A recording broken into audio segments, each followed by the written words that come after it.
예, 이제 투표 마감까지 정말 15분도 채 남지 않았습니다. 박빙의 선거였던 지난 대선은 출구조사 결과 발표 직후 양당의 상황실 표정이 비슷한 듯 다른 듯 묘했는데요. 과연 이번엔 어떨지 장가희 기자와 지금 상황실 표정 살펴보도록 하겠습니다. 장 기자, 먼저 기호 1번 민주당의 상황실부터 봐야겠죠. 선대위 출범 당시부터 메머드급 선대위 출범을 자랑했었는데 그 때문인지 상황실이 지금 꽉 찬 모습입니다. 그렇습니다. 민주당은 상황실을 이 국회의원회관 대회의실에 마련을 했는데요. 맨 앞줄부터 좀 살펴보자면 윤여준 상임총괄 선대위원장이 있고요. 그리고 왼쪽에는 노무현 전 대통령 정부 당시 법무부 장관을 역임했던 강금실 선대위원장까지 함께 확인할 수 있습니다. 그리고 오른쪽에는요. 정은경 선대위원장이 있고요. 그리고 김부겸 선대위원장까지 확인할 수 있습니다. 네, 사실 굉장히 좀 개표전이라서 그런지 좀 차분한 모습을 보이고 있는데요. 민주당은 이번 선거에서 좀 낮은 자세로 임하겠다면서 압도적인 승리 등의 표현은 삼가왔습니다. 이재명 후보는 자택에서 개표 상황 그리고 출구 조사를 지켜보고요. 또 당선 윤곽이 드러날 때쯤 자택을 출발해서 국회로 이동할 것으로 보입니다. 예, 그럼 이번엔 국민의힘 상황실도 살펴봐야겠죠. 국민의힘 상황실 역시 지금 관계자들이 속속 들어오고 있는 모습입니다.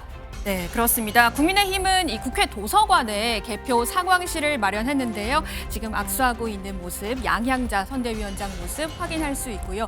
사실 민주당하고 좀 비교를 해보자면 민주당은 굉장히 좀 차분한 모습이고 국민의힘은 지금 선대위원장들이나 이 캠프 모습이 조금 화기애애한 모습까지 확인할 수 있습니다. 윤여준 선대위 본부장도 지금 황우여 본부장의 모습 보이고요. 네, 그렇습니다. 그리고 어젯밤 이 파이널 유세 장소인 시청 앞에서 투표를 호소했던 이 한동훈 전 대표 모습은 현재 보이지 않고 있는 점도 눈에 띄는 모습이라고 볼 수 있을 것 같습니다. 김문수 후보는 서울 봉천동 자택에서 개표 상황을 지켜보고요. 11시쯤 자택에서 나와서 국회 상황실로 이동할 예정입니다.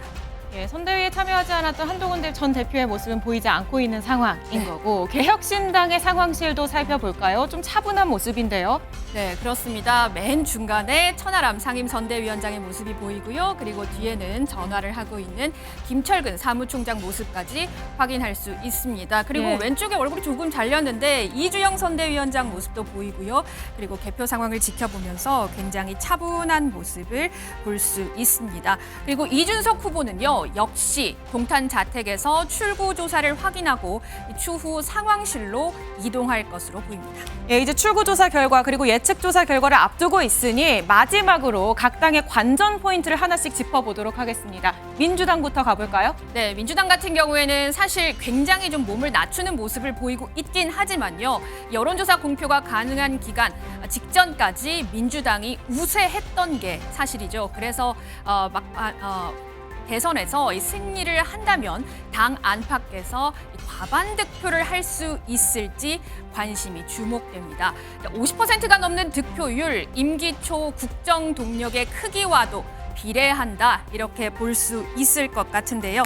민주화 이후에 역대 대통령을 한번 살펴보게 된다면 50%를 넘긴 지지율 박근혜 전 대통령이 유일합니다. 박근혜 전 대통령 51.55%, 그리고 문재인 전 대통령 41.08%, 그리고 윤석열 전 대통령 48.56%를 얻었습니다.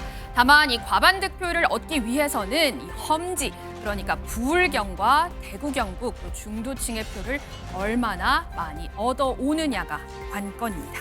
예, 과반 득표 여부가 민주당의 관전 포인트였다면 국민의힘은 어떻습니까? 네, 국민의힘 같은 경우에는 이 여론조사 공표가 금지된 이 블랙아웃 기간에 좀 추격을 했다 이렇게 보고 있는데요. 이준석 후보가 이재명 후보 아들을 거론한 이후 계속된 파장, 유시민 작가가 설난영 여사를 향해서 이 학력차를 거론한 것, 그리고 이 세계적인 투자자 짐 로저스의 이재명 후보 지지, 진위 공방은 여론조사 공표 금지 기간에 있었기 때문에 이를 좀 고려를 한다면 국민의힘은 골든 크로스 여력이 충분히 있다 이렇게 보고 있습니다. 또 보수 지지세가 강한 지역에서 본 투표율을 많이 올리게 된다면 이 본 투표율을 많이 올리면 역전의 발판이 될 수 있다 이런 생각입니다.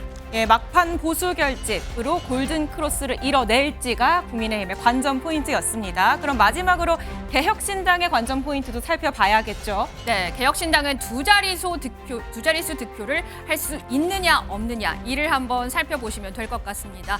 자, 우선 득표율이 10%를 넘게 되면 선거 비용 절반을 그리고 15%를 넘으면 선거 비용 전액을 보전받는데요.